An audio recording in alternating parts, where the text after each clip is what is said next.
بسم الله الرحمن الرحيم. ياسين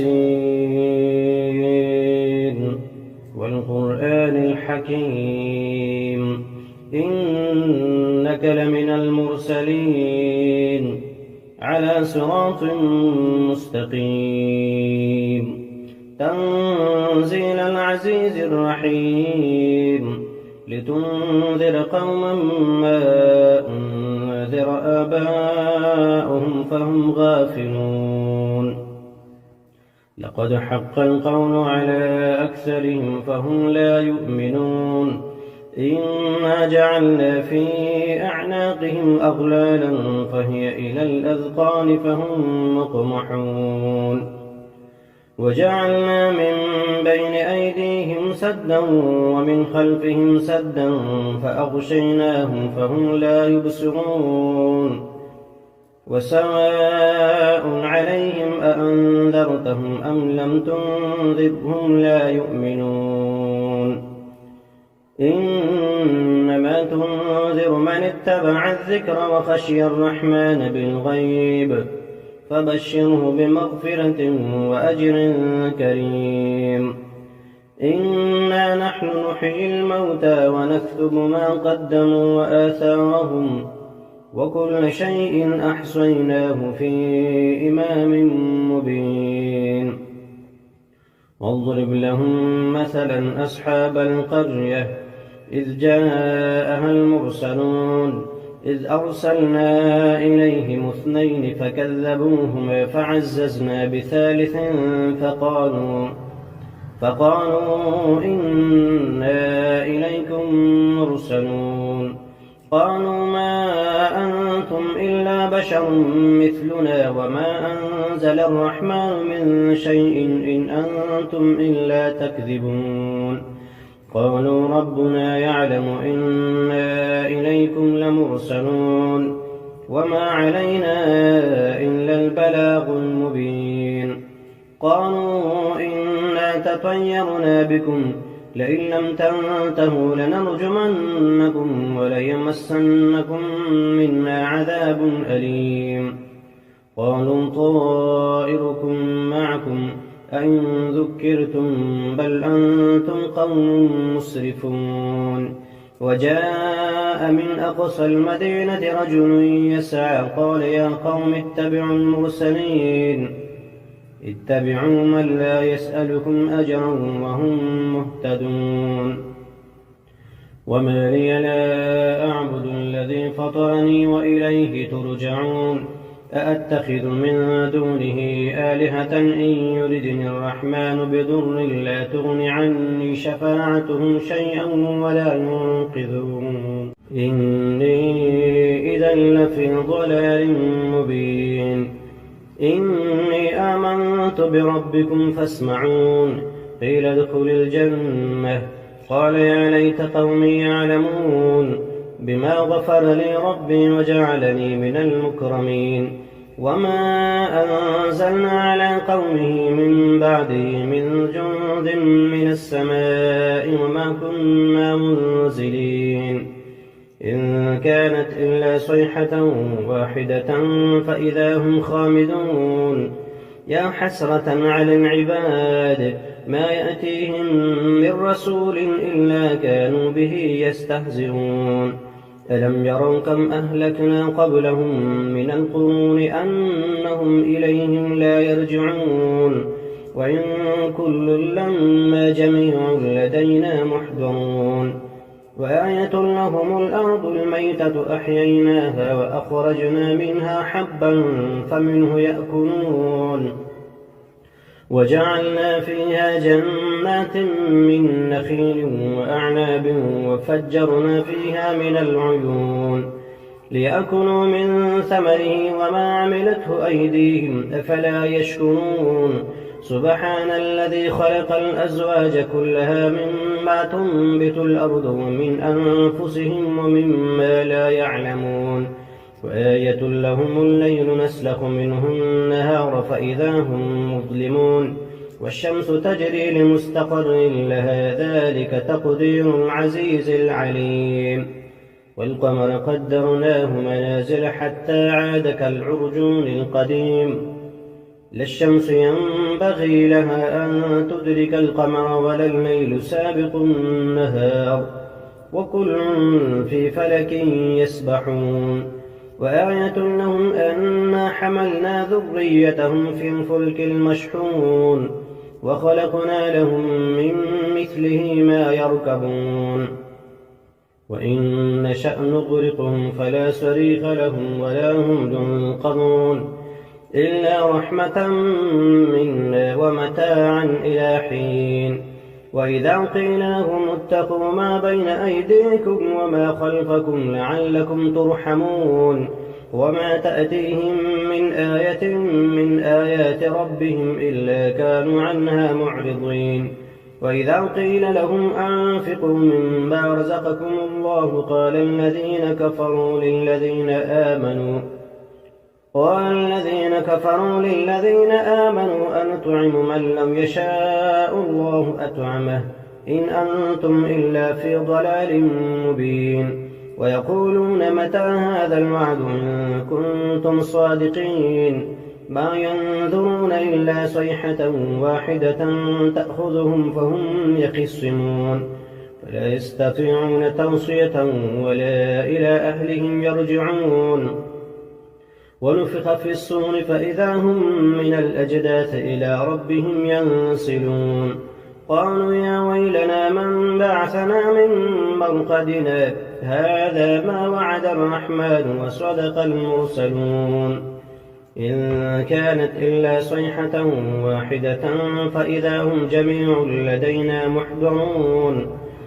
فاليوم لا تظلم نفس شيئا ولا تجزون إلا ما كنتم تعملون إن أصحاب الجنة اليوم في شغل فاكهون هم وأزواجهم في ظلال على الأرائك متكئون لهم فيها فاكهة ولهم ما يدعون سلام قولا من رب رحيم وامتازوا اليوم أيها المجرمون ألم أعهد إليكم يا بني آدم ألا تعبدوا الشيطان إنه لكم عدو مبين وأن اعبدوني هذا صراط مستقيم ولقد أضل منكم جبلا كثيرا أفلم تكونوا تعقلون هذه جهنم التي كنتم توعدون اصلوها اليوم بما كنتم تكفرون اليوم نختم على أفواههم وتكلمنا أيديهم وتشهد أرجلهم بما كانوا يكسبون ولو نشاء لطمسنا على أعينهم فاستبقوا الصراط فأنى يبصرون ولو نشاء لمسخناهم على مكانتهم فما استطاعوا مضيا ولا يرجعون ومن نعمره ننكسه في الخلق أفلا يعقلون وما علمناه الشعر وما ينبغي له إن هو إلا ذكر وقرآن مبين لينذر من كان حيا ويحق القول على الكافرين أولم يروا أنا خلقنا لهم مما عملت أيدينا أنعاما فهم لها مالكون وذللناها لهم فمنها ركوبهم ومنها يأكلون ولهم فيها منافع ومشارب أفلا يشكرون واتخذوا من دون الله آلهة لعلهم ينصرون لا يستطيعون نصرهم وهم لهم جند محضرون فلا يحزنك قولهم إنا نعلم ما يسرون وما يعلنون أولم ير الإنسان أنا خلقناه من نطفة فإذا هو خصيم مبين وضرب لنا مثلا ونسي خلقه قال من يحيي العظام وهي رميم قل يحييها الذي أنشأها أول مرة وهو بكل خلق عليم الذي جعل لكم من الشجر الأخضر نارا فإذا أنتم منه توقدون أوليس الذي خلق السماوات والأرض بقادر على أن يخلق مثلهم بلى وهو الخلاق العليم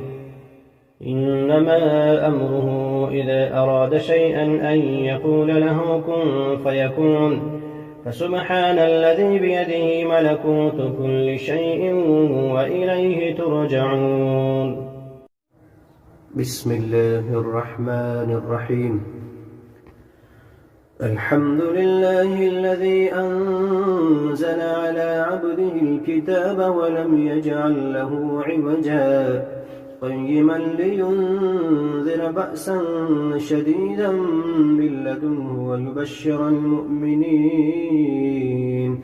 ويبشر المؤمنين الذين يعملون الصالحات أن لهم أجرا حسنا ماكثين فيه أبدا وينذر الذين قالوا اتخذ الله ولدا ما لهم به من علم ولا لآبائهم كبرت كلمة تخرج من أفواههم إن يقولون إلا كذبا فلعلك باخع نفسك على آثارهم إن لم يؤمنوا بهذا الحديث أسفا إنا جعلنا ما على الأرض زينة لها لنبلوهم أيهم أحسن عملا وإنا لجاعلون ما عليها صعيدا جرزا أم حسبت أن أصحاب الكهف والرقيم كانوا من آياتنا عجبا إذ أوى الفتية إلى الكهف فقالوا ربنا آتنا من لدنك رحمة وهيئ لنا من أمرنا رشدا فضربنا على آذانهم في الكهف سنين عددا ثم بعثناهم لنعلم أي الحزبين أحصى لما لبثوا أمدا نحن نقص عليك نبأهم بالحق إنهم فتية آمنوا بربهم وزدناهم هدى وربطنا على قلوبهم إذ قاموا فقالوا ربنا رب السماوات والأرض لن ندعو من دونه إلها لقد قلنا إذا شططا هؤلاء قوم اتخذوا من دونه آلهة لولا يأتون عليهم بسلطان بين فمن أظلم ممن افترى على الله كذبا وإذ اعتزلتموهم وما يعبدون إلا الله فأووا إلى الكهف ينشر لكم ربكم من رحمته ويهيئ لكم من أمركم مرفقا وترى الشمس إذا طلعت تزاور عن كهفهم ذات اليمين وإذا غربت تقرضهم ذات الشمال وهم في فجوة منه ذلك من آيات الله من يهد الله فهو المهتد ومن يضلل فلن تجد له وليا مرشدا وتحسبهم أيقاظا وهم رقود ونقلبهم ذات اليمين وذات الشمال وكلبهم باسط ذراعيه بالوصيد لو اطلعت عليهم لوليت منهم فرارا ولملئت منهم رعبا وكذلك بعثناهم ليتساءلوا بينهم قال قائل منهم كم لبثتم قالوا لبثنا يوما أو بعض يوم قالوا ربكم أعلم بما لبثتم فابعثوا أحدكم بورقكم هذه إلى المدينة فلينظر أيها أزكى طعاما فليأتكم برزق منه وليتلطف ولا يشعرن بكم أحدا إنهم إن يظهروا عليكم يرجموكم أو يعيدوكم في ملتهم ولن تفلحوا إذا أبدا وكذلك أعثرنا عليهم ليعلموا أن وعد الله حق وأن الساعة لا ريب فيها إذ يتنازعون بينهم أمرهم فقالوا بنوا عليهم بنيانا ربهم أعلم بهم قال الذين غلبوا على أمرهم لنتخذن عليهم مسجدا سيقولون 3 رابعهم كلبهم ويقولون 5 سادسهم كلبهم رجما بالغيب ويقولون 7 وثامنهم كلبهم قل ربي أعلم بعدتهم ما يعلمهم إلا قليل فلا تمار فيهم إلا مراء ظاهرا ولا تستفت فيهم منهم أحدا ولا تقولن لشيء إني فاعل ذلك غدا إلا أن يشاء الله واذكر ربك إذا نسيت وقل عسى أن يهديني ربي لأقرب من هذا رشدا ولبثوا في كهفهم 300 سنين وازدادوا 9 قل الله أعلم بما لبثوا له غيب السماوات والأرض أبصر به وأسمع ما لهم من دونه من ولي ولا يشرك في حكمه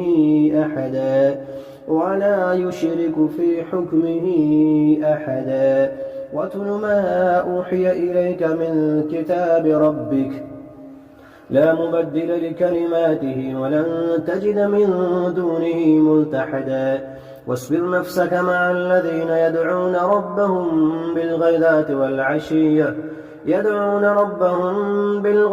والعشي يريدون وجهه ولا تعد عيناك عنهم تريد زينة الحياة الدنيا ولا تطع من أغفلنا قلبه عن ذكرنا واتبع هواه وكان أمره فرطا وقل الحق من ربكم فمن شاء فليؤمن ومن شاء فليكفر إنا أعتدنا للظالمين نارا أحاط بهم سرادقها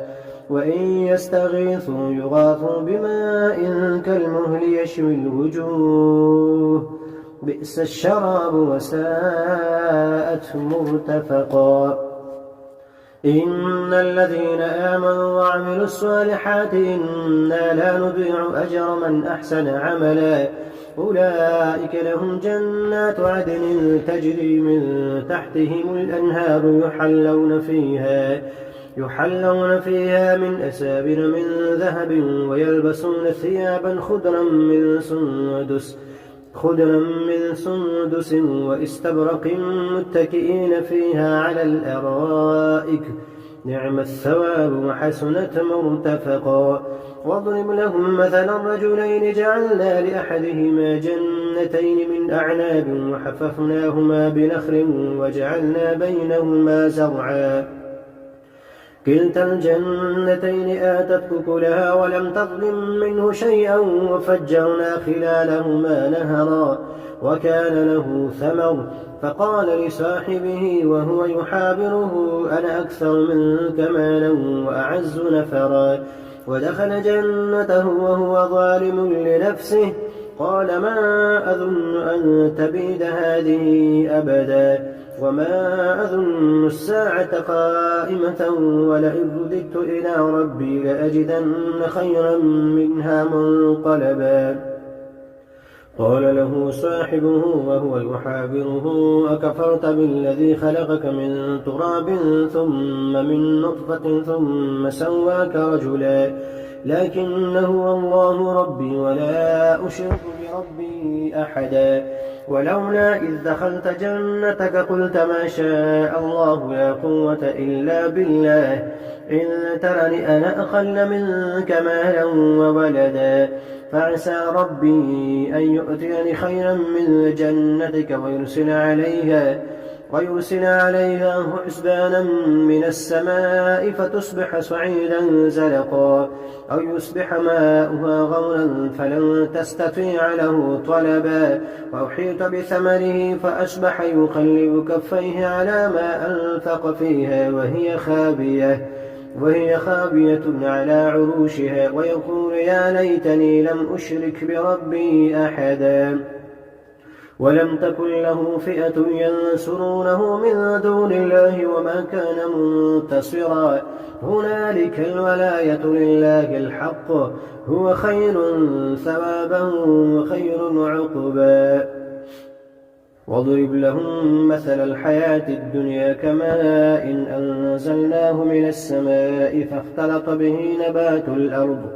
نبات الأرض فأصبح هشيما تذروه الرياح وكان الله على كل شيء مقتدرا المال والبنون زينة الحياة الدنيا والباقيات الصالحات خير عند ربك ثوابا وخير أملا ويوم نسير الجبال وترى الأرض بارزة وحشرناهم فلم نغادر منهم أحدا وعرضوا على ربك صفا لقد جئتمونا كما خلقناكم أول مرة بل زعمتم أن لن نجعل لكم موعدا ووضع الكتاب فترى المجرمين مشفقين مما فيه ويقولون يا ويلتنا ما لهذا الكتاب لا يغادر صغيرة ولا كبيرة إلا أحصاها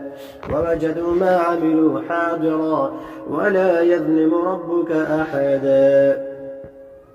وإذ قلنا للملائكة اسجدوا لآدم فسجدوا إلا إبليس كان من الجن ففسق عن أمر ربه أفتتخذونه وذريته أولياء من دوني وهم لكم عدو بئس للظالمين بدلا ما أشهدتم خلق السماوات والأرض ولا خلق أنفسهم وما كنت متخذ المضلين عضدا ويوم يقول نادوا شركائي الذين زعمتم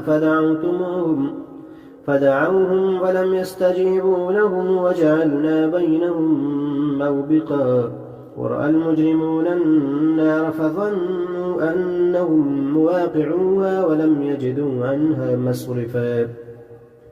ولقد صرفنا في هذا القرآن للناس من كل مثل وكان الإنسان أكثر شيء جدلا وما منع الناس أن يؤمنوا إذ جاءهم الهدى ويستغفروا ربهم إلا أن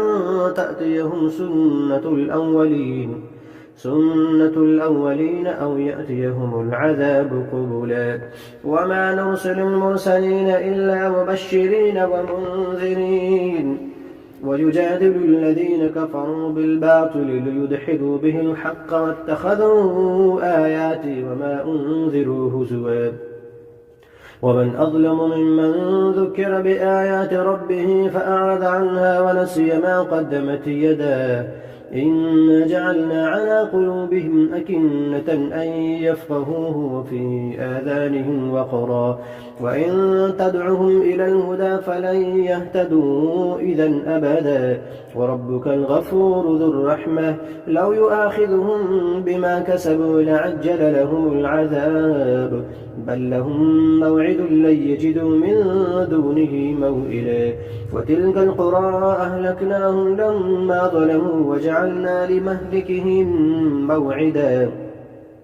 وإذ قال موسى لفتاه لا أبرح حتى أبلغ مجمع البحرين أو أمضي حقبا فلما بلغا مجمع بينهما نسيا حوتهما فاتخذ سبيله في البحر سربا فلما جاوزا قال لفتاه آتنا غداءنا لقد لقينا من سفرنا هذا نصبا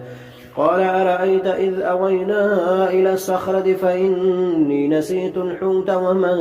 أنسانيه إلا الشيطان أن أذكره واتخذ سبيله في البحر عجبا قال ذلك ما كنا نبغي فارتد على آثارهما قصصا فوجدا عبدا من عبادنا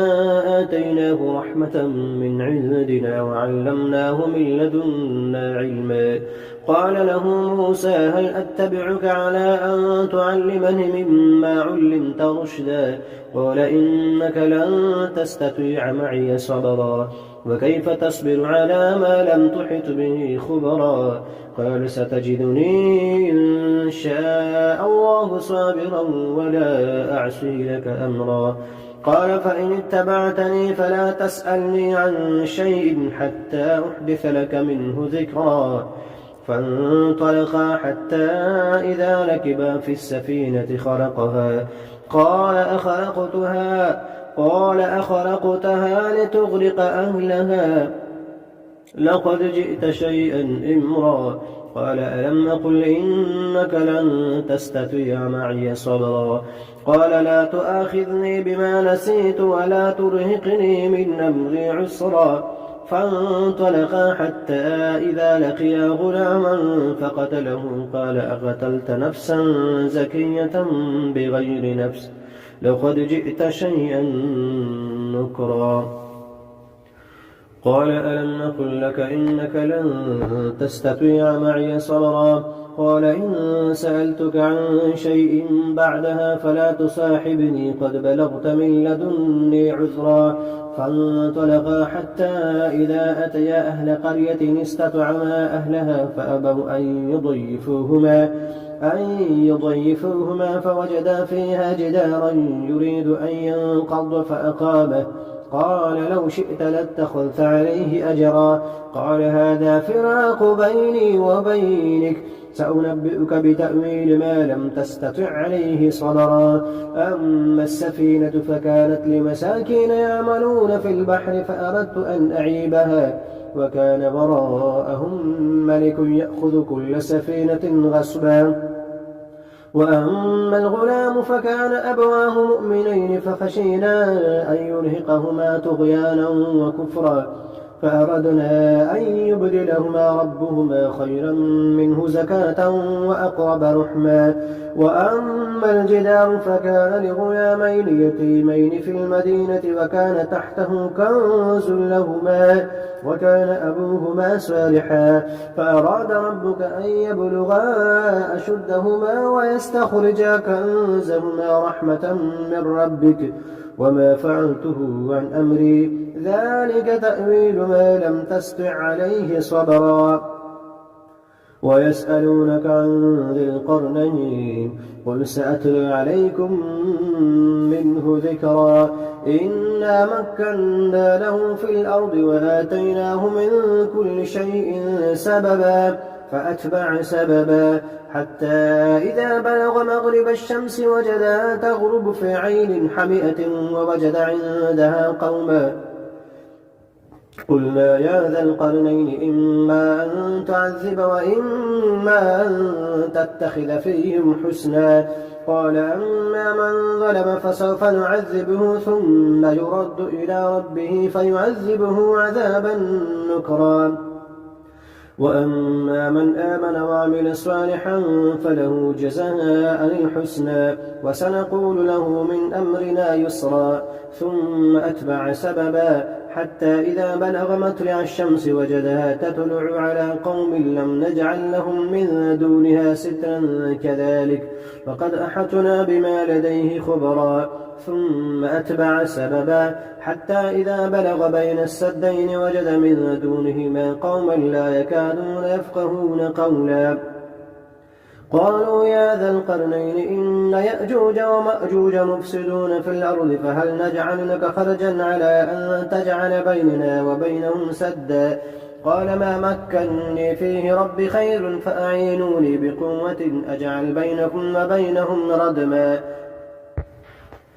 آتوني زبر الحديد حتى